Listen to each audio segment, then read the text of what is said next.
before everything else, this is the original Saddick Adams, and the imitation of Saddick Adams. Good evening, name. Thank you, so good evening. Sorry. Yeah, so we will be mixing English and Chi for our audience. But the big thing about you is that currently you've played in like 14 clubs. Oh, Makase, bro. Yeah. And in how many countries? I think my ball Spain. I've played in Spain, Serbia, Tunisia, Libya, Cyprus, also in Bangladesh, Singapore, and many countries. Yeah. On so many continents, like 4 continents. Yeah. Out of the 7 or so. So you have 4 and then so many clubs, more than 14 clubs in a very, long career. Yeah. This long, what would you say will be the year you say Saddick Adams, I still remember this year? For me, I think I would say during my stay in Saudi Arabia. Yeah. Because I always say that's where I played and I enjoy football. Right. So that's the place I can never forget. Yeah. In Saudi Arabia. In Saudi Arabia, yeah. Right. Because during the under-17 or after the under-17, I always said to myself that I want to play in an Arabian country. So it wasn't a surprise me moving to Libya, Tunisia, and Saudi Arabia. So I would say Saudi Arabia, yeah. So, this while you mentioned Saudi Arabia, but then the biggest thing that people also remember is the under-17, not even Ghanaian. Yeah, people that you travel outside and they will ask you, is this boy really, a Ghanaian talented striker, naturally brought up? How do you feel about that under-17 or the youth national teams and how your life in there was? I would say that is where my career started, or that is where when you talk about Saddick Adams, I know maybe many people knew me before Ashgood or Ajax Academy, but I think that is where my name really came out after the World Cup, even though we played in Togo before going to the World Cup. But I think during the World Cup, even though I didn't win any award there, but my output and what I did there was very wonderful for people to at least recognize me one of the best players in the tournament. So I would say it was a good moment also. Not a good moment, because a young guy who free academy, and that's a 1-year opportunity.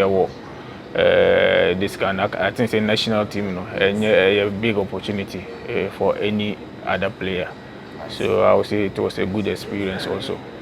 So the World Cup wasn't just one of the best players. At the end of the World Cup, based on the 2007 Under-17 World Cup, based on records and analysts, the World Soccer Magazine ranked you as the best talent in the world, ahead of all. Did you see that? Because that time you were too busy. I don't know if you read or you saw. And how did you feel? I saw that magazine. I think World Soccer Magazine. Yeah, I saw it.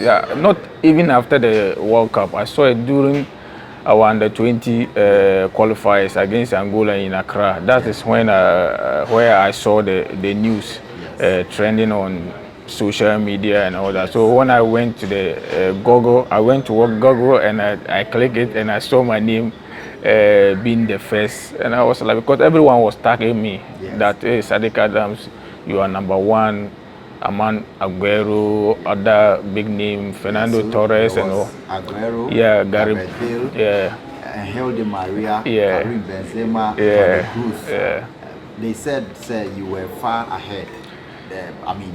The ball out born and that.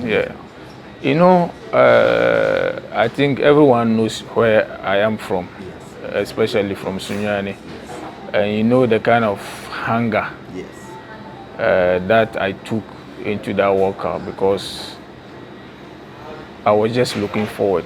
I wasn't having the mentality to look back. So all that happened there was a hunger.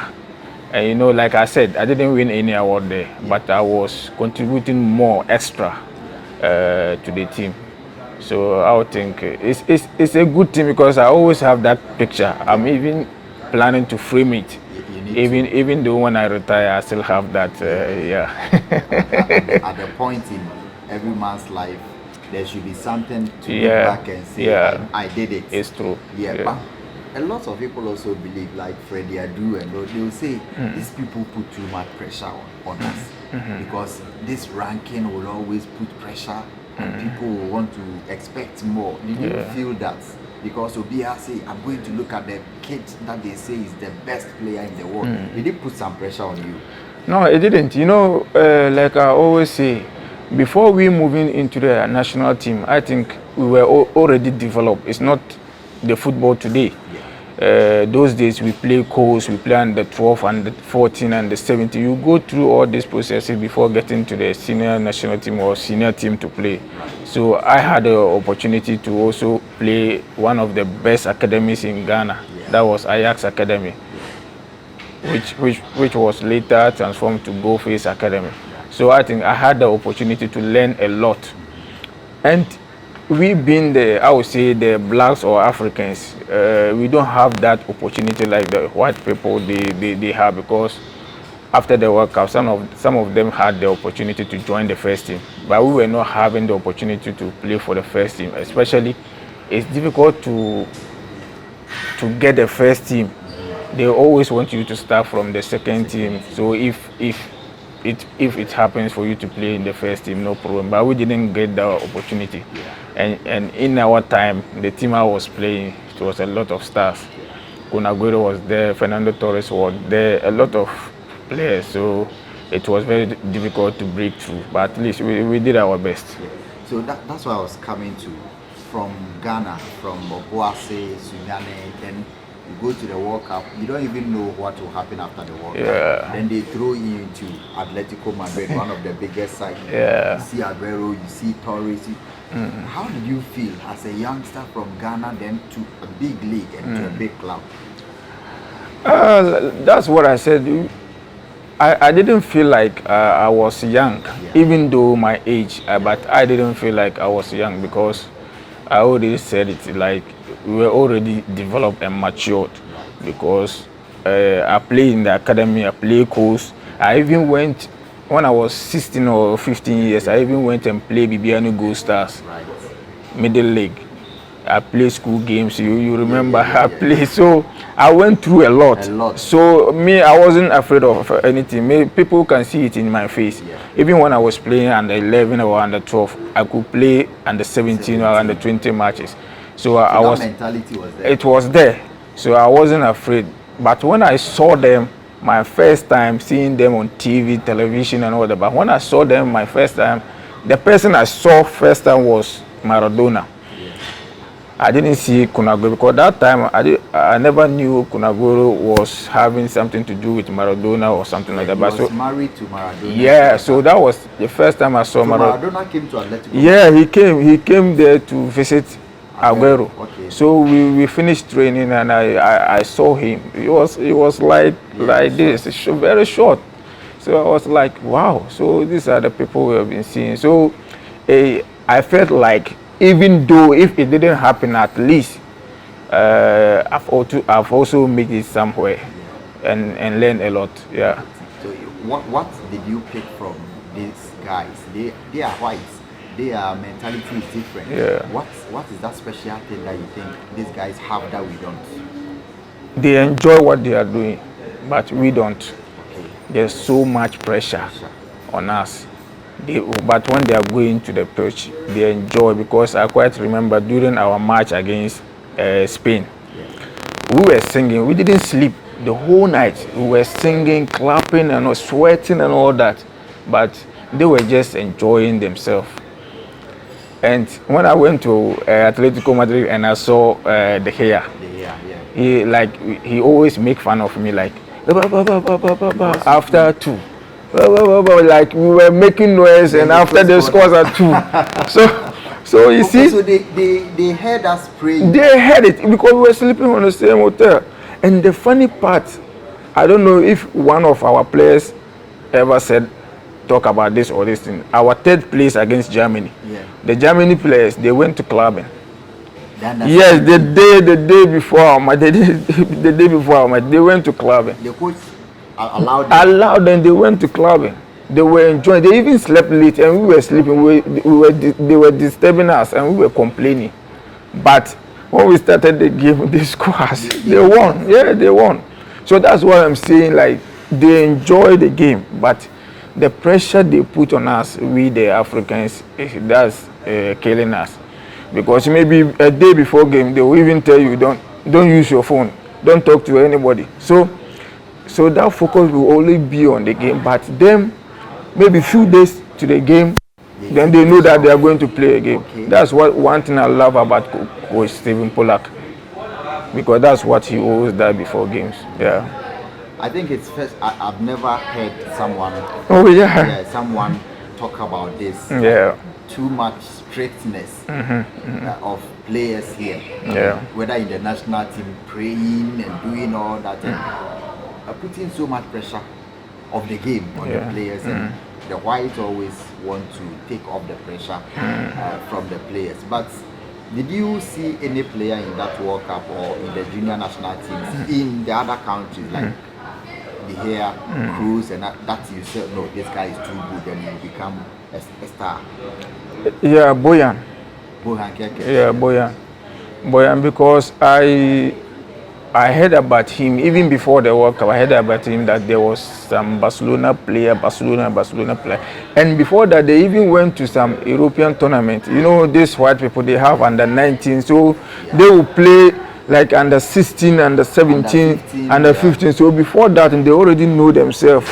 So I already heard about him. So I was watching his clips and all that. So when I saw him in the World Cup, unfortunately we also met, and he was the only one who eliminated us from the semi-final. So you knew him before? Yeah, I knew him. Yeah. You and Vivia were in the same. And the same team, yeah. And you went back to Atletico Madrid. But was there a time that there were so many agents and calls to you that you thought that they were becoming too much, because every club in the world wanted to have your signature? Did you feel that, or your agent was the one who dealt?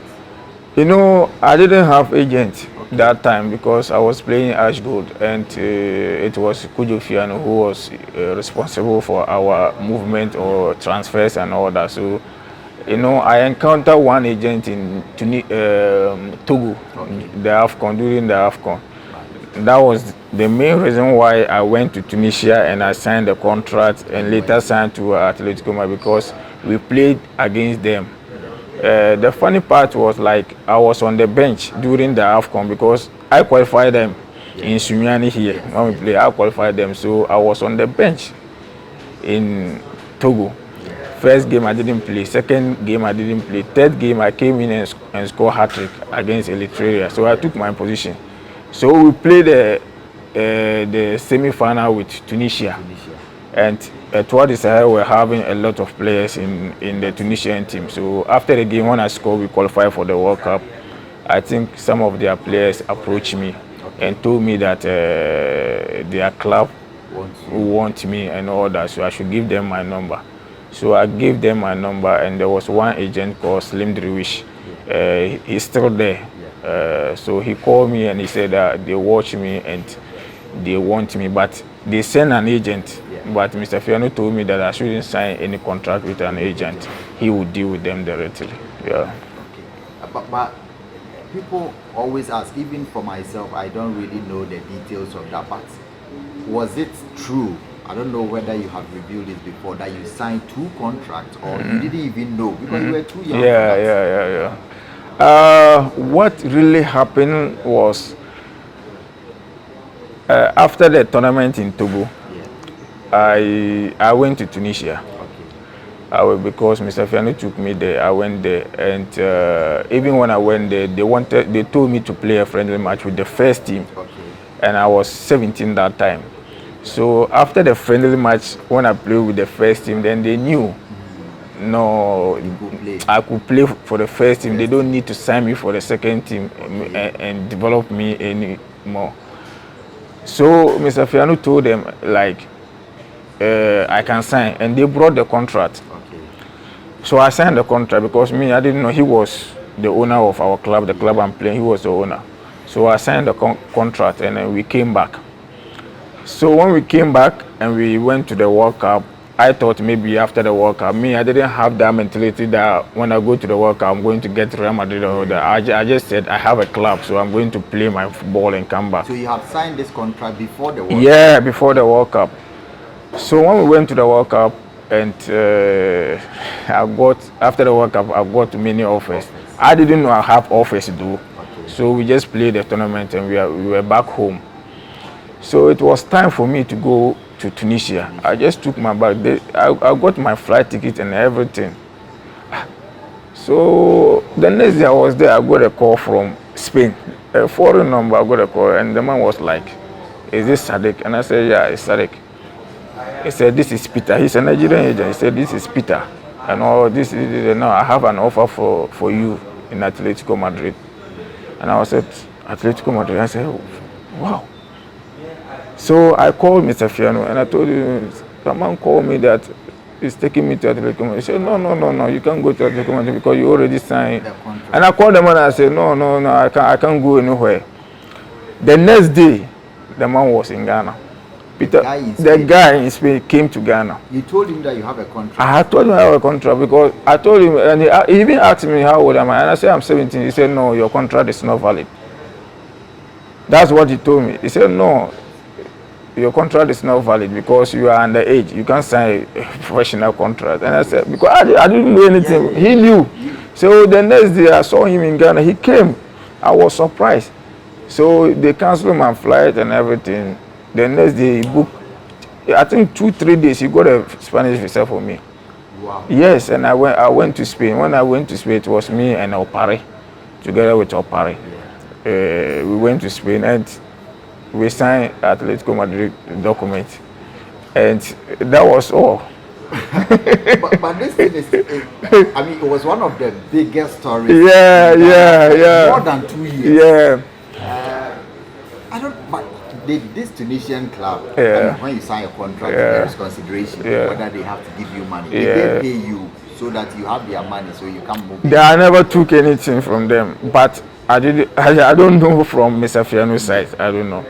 But what happened was, when I was playing the World Cup, I didn't know they took my father there. Okay. And my father never told me. Asgo took him there. Yeah, Mr. Fiano, they took my father there. And my father. See your father? No. They never told me. So they said if you are underage, you can't sign a professional contract unless your father, is there. So they did all this. My father too, he can't sign. So they did some, this forgery thing for him to. Yeah, and he didn't know anything, So he just signed, stamp, and all that. I even found out this story when the case went to FIFA. My father's signature and his stamp and his name. He went there, his ticket and everything, because for them to prove that my father was there and I'm eligible to play there, they send all the documents to FIFA. So that was when the agent showed me all the documents, and I said, you can't blame the old man because he also wants the best for his son. I think that a lot of things happen in this world to let you know. I mean, you still had a career. Oh yeah. Not many people from your generation could boast of what you also achieved. Yeah. But then, what would you have changed now if you could reverse that, or you have a younger brother in that situation? What would you have changed? No, for me, I will not change anything, because day in, day out, we learn new things. And the problem we were having back then was agency and management. And I think these days, players have their agent, their management that can correct them if they are going wrong and all that. But in nowadays, we're not having that. You were just owned by your own club. If they tell you go left, you go left. You go right. So, for me, I would say, Alhamdulillah, I'm okay. Fantastic. And I don't know if you still see the players that you played with, including Andre. Yeah. I've interviewed a lot of people who say, no, this guy, no. I don't know if they tell you. Oh yeah. When I came here, yeah. When I came, Andre was even surprised. He was surprised. He said, who free her? And I said, I'm free her. He said, who point for? And I said, no, now I can't. Even if I want to play, I can't play anymore. He said, really? He said, why are you? He said, why are you? I said, it's part of the game. You know, when they see me, you know me, I don't like talking about my game. But when people see how play, to get a striker who know how to play, you won't get it. That's why I always admire Baby Jet. To get a player, a striker who know how to play football, our type, you won't get. No, a striker who has footwork, you won't get. Can shoot Everything, you won't get. You won't get. No. But who do you see now? I don't know. You won't get. But have you ever seen any guy that you think, oh, this guy is my typical striker in the system? It's difficult. No. I haven't. I haven't. No. You came back and played for a couple of clubs in the Ghana Premier League. When you were leaving, I think Ashgold was a bit more professional. When you came back, there were clubs that I don't know how you felt. Did you see any changes in the league? Was there more challenges than opportunities? I always say our league we played back then is far better than this time because our pitches, our development, and also the kind of players we have. That's what I said. We rush the players into things that we don't supposed to. At least they need to develop. But nowadays, if you see a second division player, a third division player, of course he's a good player, but does he have that confidence? That's what I say. Many players this time lack self-confidence and self-belief. In our time in the under-17, you could see all the players. We were having too much confidence, not like ego, but confidence. And as a player, if you don't have self-confidence and self-belief, I don't think you can make it. That's what we are lacking now. But those days, you see when a player handles football, you know that he well matured and has the self-belief and self-confidence. But these days, we lack that. Yeah. At your time at Kotoko, will you say it was a good time there? Scoring a hat-trick for the first time in 40 years, and how would you describe your stay there? You know, me moving to Kotoko was a lot of controversies. Yeah, because I was in Cyprus then, and when Polak called me because my contract ended in Cyprus, I went there loan. Brecum Chelsea gave me loan to them. So I was supposed to come back to Brecum Chelsea. So Polak was going to Kotoko, and he called me. And I said I had no choice because it's Nana Kwame who brought me here. So speak to Nana Kwame. I said, it's Nana Kwame who told me to call you. So I said, okay, I don't have a problem. So when I came, I first met Dr. Kwame Che. He was the one who came and picked me at the airport. Okay. We spoke about everything, and things started moving on well.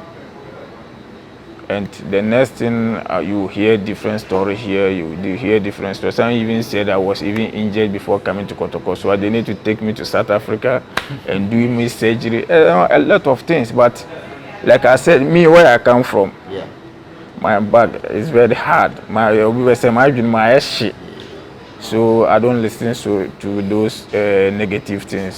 So I just kept working hard, and I know I can deliver, so I deliver for them. I even came in the second round. It was second round, and I was the best player there. Yeah. There were a lot of things that happened there, but you know, especially the accident that happened and how they have treated you. I don't know how you feel. Oh, media, I feel very bad. I always talk about it that I will never forgive them. No. Not only me, the whole team. You know, it's part of the story that we left Kotoko because they thought maybe we were complaining too much, and it was our right. It was our right because it happens, and you told us this is what you are going to do and all that. Even though, at least that time, if they have given us 1 CD or 2 CD, no one will be complaining now. But they took us like, who are you people? Oh, you just came and signed a contract, so maybe after the contract you go. Even we didn't finish our contract. You could see how they put us on transfer without any reason. They just put us on transfer, all the players. To get you off so that you won't complain again. But you won't forgive them? Me, I always say it. I always say, no. Until they compensate? Oh, yeah. I won't. Right. I hope that they know the repercussions or they know the consequences of someone saying. Oh, no. If I show you the messages in our group, the accident victims group, if I show you the kind of complaints, the messages, the players, or the things the players are saying, you will be surprised. Because we follow all the legal ways. To tell them, you send them letter, they will send you letter, we will call you 2 years, 3 years. How many years? That was 2017. And we even hear that the person who was the owner or who was the CEO of this thing, if they tell him or if they complain to him about this situation, he will insult us. Yeah. So we are just waiting. It's God's time. That's how bad it is. Yeah. So what's the future? Is it time that you want to maybe sit back and enjoy your life with family, or you still want to pursue football? Oh, I think it's difficult, but you are the first one I will say this to. I got seriously sick, and I was in the house for 1 year. Yeah, because I had a back pain. So when I went for the X-ray, they told me I have a small problem with my spine. So it made me even paralyzed. Like I wasn't feeling one of my leg. Wow. So yeah, like over 1.5 years now. I've been trying to get in touch for some time. Yeah. So it got really serious. So I went off football for a while.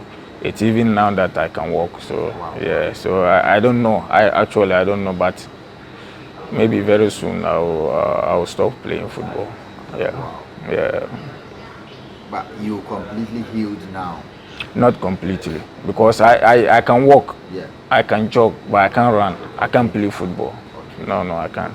So you just be looking at ways of maybe ending it. Yeah, very soon. Yeah.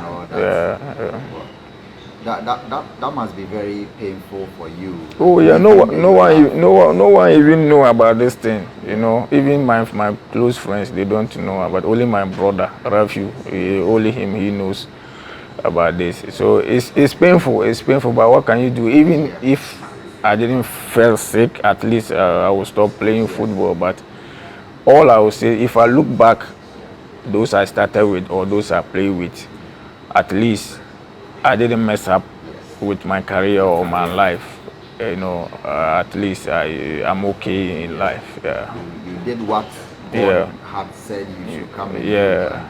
Everything that happened negatively is a lesson. Positively, inshallah. Yeah. But you have a lot of fans, you know. That's why I say when you come to this world, you are not supposed to achieve 100%. Oh, sure. But when you still have people following you, or you go to a place and they talk about things that you've done 15, 16 years ago, what do you say to these people? There are some who genuinely love you and pray for you. You know, even if you don't love me, I pray for you. If you love me, I pray for you. And you know, football, you have haters, you have lovers. Because when you win, they love you more. When you lose, they start insulting you. So insult for us, we and the politicians, so it's normal for us. So what I would say is, they should just keep supporting no matter what, because even when I retire, I'll still be in football. Because I'm also trying to help the young ones, at least teach them what they are lacking, especially in me. You know, it's hard, but who knows? That's what I say. Who knows? Because I like teaching people what I know. So teaching people to is like coaching. So just that it's difficult to get this kind of line system because you have to pay here, you have to pay there, and go. But you know, as time goes on, we will see. Yeah. Well, thank you very much for this very revealing. I think I've known you for so much time, but there are some things that I have never. I'm sure people to never heard about it. And Jan has retired. This is where I will end it. People say you, Jan, or one or two players in the strikers that they can call strikers. Yeah. What will you say to him on his retirement? For me, all I will say, because I'm always on his page. I'm always on his page because the kind of passion and the happiness he brought into the national team, there is no striker, and you know that's what we also did. So for me, I would say I just wish him all the best on whatever he chose to do. We know very soon we will also follow up. Yeah. Right. It's difficult, but that's where life takes you. You achieved whatever you wanted to. And, is there a player abroad that you played with and you still keep in touch? I think it was Cookie. It was Cookie, but now there were two, Cookie and the Kia. But now because of where their level of reach, you know, the Charlie. Ghana, I want him to message in but I thought that one day you still get sure. Okay, thank you very much. Thank you, Name. Thank you. Very, Thank you. You're welcome. You're welcome. Okay.